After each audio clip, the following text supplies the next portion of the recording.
So base po sa ating latest satellite animation, nasa vicinity na po ng bayan ng Kasiguran sa Aurora, ang sentro nitong si Tropical Depression Isang. So relatively mahina po itong bagyo, subalit asahan yung mga pag-ulan in many areas pa rin po of Luzon and Visayas.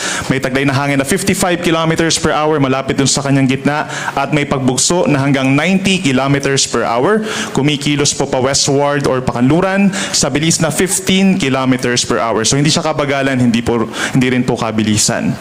Kung makikita natin, mayroong mga makapal po na ulap dito sa may northern and central Luzon, even parts of Calabarzon and Metro Manila. Epekto na rin po yan ng southwest monsoon kung dito sa may southern Luzon, western Visayas, and some parts pa of western Mindanao. Base rin sa ating latest satellite animation, meron po tayong namataan na panibagong low pressure area malapit dito sa ating Philippine boundary sa may east po of Mindanao. Nasa higit 1,000 kilometers po silangan ng southeastern Mindanao. Low chance or mababa pang tsansa na ito'y ma-develop bilang isang tropical depression hanggang sa weekend po. No? Subalit patuloy yung pagmamonitor natin dahil papasok ito ng PAR any hour or in a few hours, and then possible na magpaulan din po over the weekend dito sa may eastern sections ng Visayas po and Mindanao.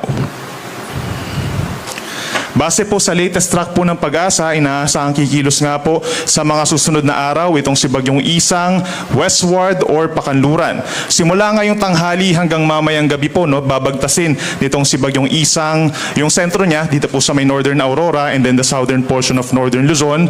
But knowing na may kalawakan po itong bagyong si Isang, no, nasa around 200 kilometers yung average radius niya o yung distansya mula dun sa outer portion ng bagyo hanggang dun sa center. So hagip din po itong malaking bahagi din ng Central Luzon. Possible, pagsapit po mamayang gabi ay nasa may coastal waters na po ito ng La Union and Pangasinan, possibly as a tropical depression, subalit knowing na ito'y babalik muli sa West Philippine Sea sa karagatan, is possible bukas lumakas ito bilang isang tropical storm. Pero yung magandang balita po, no, bukas unti-unting lalayo ito sa ating kalupaan at posibleng lumabas po ng ating Philippine Area of Responsibility pagsapit po ng late morning or bukas ng hapon. Take note po, no, yung ating landfall ay dito po sa may Kasiguran Aurora kaninang 9:50 in the morning.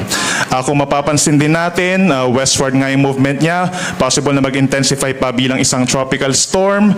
Pero habang nandito po siya sa may northern and central Luzon, yung pinakamataas na wind signals po natin ay tataas ay hanggang wind signal number 1, no, kung pagbabasihan po natin yung ating latest track. At hindi rin po necessarily diretso yung pag-cross niya dito sa may parting northern and central Luzon, no, maaaring magkaroon ng pagbabago doon sa tatahakin niyang sentro.